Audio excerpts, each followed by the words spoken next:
Hello. Hello, Manoj Meena से बात हो रही है। हाँ जी। मनोज जी, मैं अभिषेक बोल रहा हूँ भारत प्रताप चैनल से। हाँ जी अभिषेक जी। मनोज जी, आप तो ऐसा ही भर्ती वाला जो मुद्दा था उसको लेके आंदोलन कर रहे थे, जी। आपको गिरफ्तार कर लिया गया। हाँ, ऐसा ही भर्ती को लेकर मैं पिछले काफी दिनों से आंदोलन कर रहा हूँ। और 5 तारीख को मैंने घोषणा करी थी आमरण अनशन की। और जी उस जी। दौरान बजाज नगर में विधायक आवास के यहाँ पर मेरे को धरने पे अनशन पे बैठना था। और सरकार ने अपना तैयारी करके पुलिस को भेज गए और वहां से हम्म। उठवा लिया और मेरे को परेशान किया और इस आवाज को दबाने का प्रयास किया जिससे सरकार इस पे लीपापोती कर सके, आपको क्योंकि गिरफ्तार आपको गिरफ्तार क्यों किया? गिरफ्तार ये तो सरकार बताए या भजन लाल जी बताए।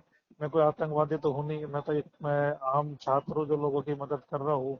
और गिरफ्तार करके बस्सी थाने ले गए थे और बिना नहीं, किसी आपको गिरफ्तार किया मुकदमे गया, के आपको कोई कारण कुछ नहीं बताया, मतलब आप इतने दिन गिरफ्तार रहे कारण हो। 4 दिन गिरफ्तार रखा। 151 में पाबंद की 151 में जेसी भेजने का भी कोई वैसे कानून नियम नहीं होता, लेकिन जेसी भेज दिया था 4 दिन और केंद्रीय कारागृह जयपुर में रखा और आज जमानत मिली है 4 बजे।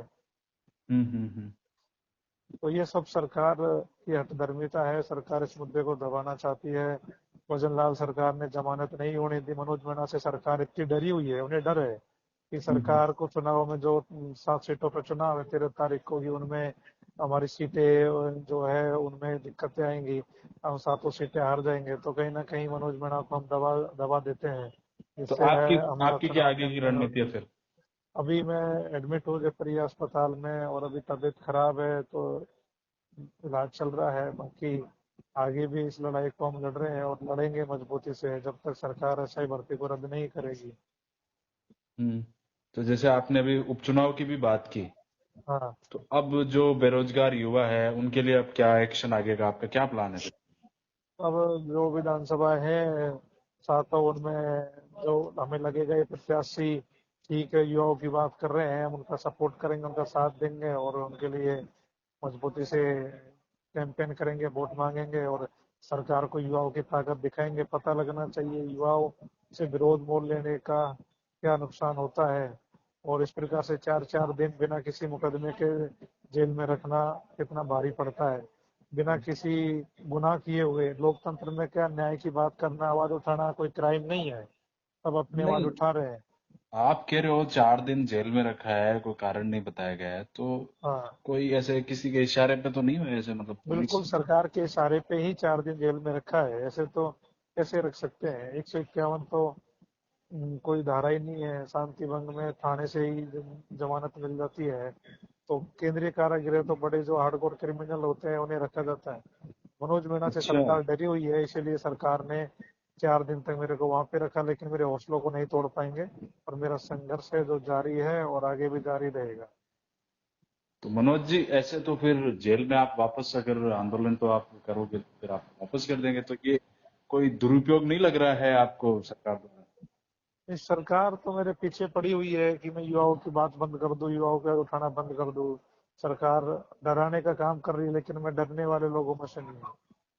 मैं लड़ाई लड़ रहा हूँ लोगों की और आगे भी लड़ूंगा। चाहे सरकार अपनी तरफ से जो भी दबाव है वो बनाए, चाहे जो भी आती है तो हथकंडे अपना ले, लेकिन पीछे नहीं हटूंगा। तो आप कह रहे हैं कि मुख्यमंत्री कितना भी दबाव कर ले, कुछ भी कर ले, ये हाँ, जारी रहेगा? बिल्कुल। और ये ये मानना है? मुख्यमंत्री भजन लाल जी के पूरे निर्देशों से ही मेरे को 4 दिन जमानत नहीं मिलने दी और सब अधिकारियों ने जमानत लेने से मना कर दिया कि ऊपर का आदेश है। ऊपर कौन है? भगवान तो ऊपर है। यहाँ तो राजस्थान में तो भजन लाल जी है ना ऊपर। तो हम्म। ये भजन लाल जी के निर्देशों पे पूरा काम हुआ है, इन्होंने जमानत नहीं मिलने दी। 4 4 दिन एक मनोज मीणा को आप बंद रखोगे, अब क्या मैसेज दे रहे हो समाज में, किस लिए रख रहे हो, इनको बताना चाहिए, लेकिन इनके पास कोई जवाब नहीं है कि क्यों बंद रखा 4 दिन तक मनोज मीणा को। इनसे पूछोगे तो ये बोल नहीं पाएंगे। तो कहीं ना कहीं बस इनकी तानाशाही है। ये घोषित इमरजेंसी जैसा दौर चल रहा है। अगर कोई युवाओं की बात करेगा, न्याय की बात करेगा तो उठा के जेल में डाल देंगे, बिना कोई क्राइम, बिना कोई धारा के, बिना कोई किसी भी उसके। तो ये कहीं ना कहीं सरकार का एक दोहरा चरित्र है जो दिखाई पड़ रहा है। एक तरफ बात करते हैं अच्छे अच्छे, लेकिन सरकार इसमें हमें परेशान कर रही है, टॉर्चर कर रही है। और लेकिन हम डरने वाले नहीं है, हम मजबूती से लड़ेंगे। मनोज जी, मुख्यमंत्री जी की आपने बात की, मैं आखिरी सवाल ये करना चाहूंगा, आप एडमिट भी है तो ज्यादा आपका टाइम नहीं हाँ, दूंगा। अनशन को लेके आपको क्या आगे क्या है आपका, क्या कुछ कहना अनशन को लेके अभी मैं अस्पताल में एडमिट हूँ और अभी डॉक्टर वगैरह देख रहे हैं, अनशन मेरा जारी है। है? जी जी, ठीक है मनोज जी, जुड़ने के लिए धन्यवाद। हम ओके, भारत ओके, अवतार ओके, की ओर से आपको धन्यवाद। ठीक है। Okay, okay.